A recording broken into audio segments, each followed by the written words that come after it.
અમદાવાદમાં લૂંટ મચી છે, લૂંટ. આવું કેમ કહેવું પડે? તમે આજે રિક્ષામાં મુસાફરી કરી, રિક્ષા મળી તો ભાવ શું લીધો? સામાન્ય કરતા વધારે લીધો? જો હા, તો તમે બની ગયા રિક્ષાવાળાની લૂંટનો શિકાર. કેમ? કારણ કે આજે અમદાવાદમાં રિક્ષાવાળાની હતી હડતાલ અને અછત ઊભી થાય તો તમને ખબર જ છે કેવા ભાવે સર્વિસ મળે, ડબલ ટ્રિપલ. પછી ભલે ને યોગ્ય ન હોય, ગરજ પડી એટલે પૂરું લૂંટી જ રાખવાના. આવી ફિતરત સાથે આજે હડતાલના દિવસે અમદાવાદના રિક્ષાવાળા અમદાવાદના રસ્તા ઉપર ફરતા હતા. તેવામાં વીટીવી ન્યૂઝ સમક્ષ કેટલા મુસાફરોએ પોતાનો રોષ ઠાલવ્યો. આવો જણાવીએ બિચારા મુસાફરોને રિક્ષાવાળાઓની લૂંટનો કેવો માર પડ્યો.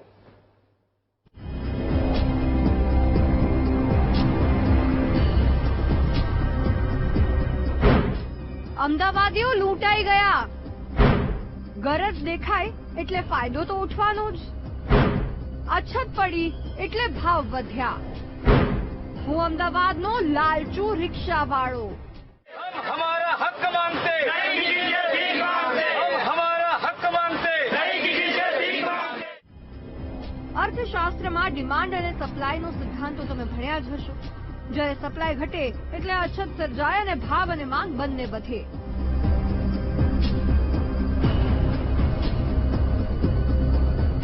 આવું જ કંઈક થયું આજે અમદાવાદમાં. કારણ કે શહેરમાં ટ્રાફિક પોલીસની હેરાનગતિના કારણે શહેરના અલગ અલગ 9 જેટલા રિક્ષા યુનિયન દ્વારા હડતાલની જાહેરાત કરવામાં આવી હતી. પણ લગભગ 50% વધુ રિક્ષાઓ તો રોડ પર દોડતી જોવા મળી.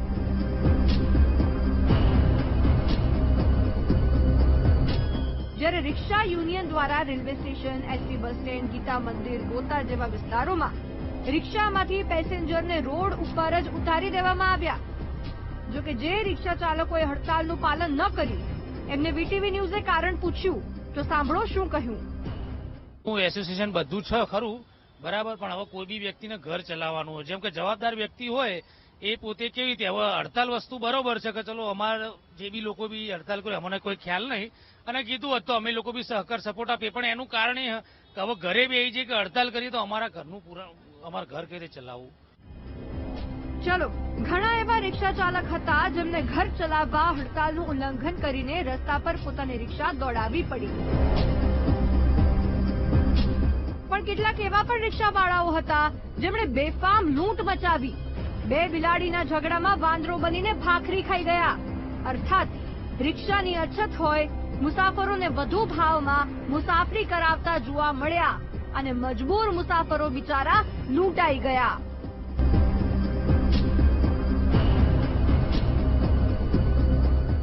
ઉપર પાછું મારે જવાનું છે પેલા ગીતા મંદિર, પણ રિક્ષાવાળાને પૂછ્યા તો એક માણસ को 150 રૂપિયા કીધા.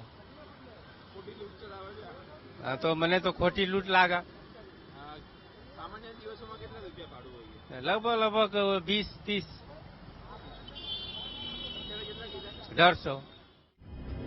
અરે જે સવારીના માત્ર 20 રૂપિયા થાય ત્યાં 50 થી 100, 150 જેટલા લઈને ખુલ્લે આમ પેસેન્જરને લૂંટી રહ્યા હતા લાલચુ રિક્ષાવાળા.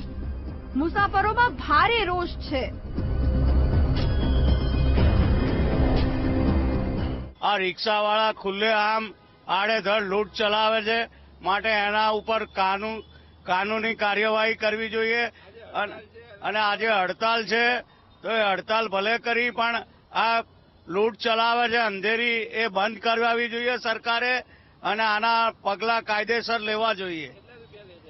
અને અહીંથી દિલ્હી દરવાજાના 10 રૂપિયા થાય છે તો 20-30 રૂપિયા માંગે છે અને અંધેરી લૂંટ ચલાવે છે, માટે એમની ધરપકડ કરો કે એમની રિક્ષા બંધ કરાવો. ટ્રાફિક પોલીસ સામે રિક્ષા ચાલકોનો રોષ છે, સમજ્યા, પણ એમાં જનતા કેમ ભોગવે? હડતાલને તો મિશ્ર પ્રતિસાદ મળ્યો, પણ હેરાન તો પેસેન્જર્સ જ થયા ને. ડબલ ટ્રિપલ ભાડું ચૂકવવા મજબૂર થયા વિના વાંકે. આ ક્યાંનો ન્યાય? ત્યારે સવાલ એ થાય છે કે તમારી હેરાનગતિના કારણે મુસાફરોને કેમ લૂંટો છો? લોકોની ગરજનો ફાયદો કેમ ઉઠાવો છો? જેનાથી વિરોધ હોય એની સામે થાવ. પ્રજાનો શું વાંક? સામાન્ય કરતા ડબલ ભાવ ઉઘરાવીને કરવા શું માંગો છો? હડતાલમાં પણ લાલચ કેમ શોધી નાખી તમે? શું વધુ પૈસા કમાવાની લાલચે જ હડતાલના નાટકો કર્યા તમે? મજબૂર મુસાફરોને લૂંટીને આ લાલચુ રિક્ષાવાળાઓને કેવો ન્યાય મળશે ને એ તો સમજાતું નથી. હર હંમેશની જેમ આ વખતે પણ એ જ થયું છે. અન્યના પાપે, અન્યની લાલચે લૂંટાય બિચારી મજબૂર પ્રજા. કેમેરામેન અજય પટેલ સાથે પાર્થ જાની, વીટીવી ન્યૂઝ, અમદાવાદ.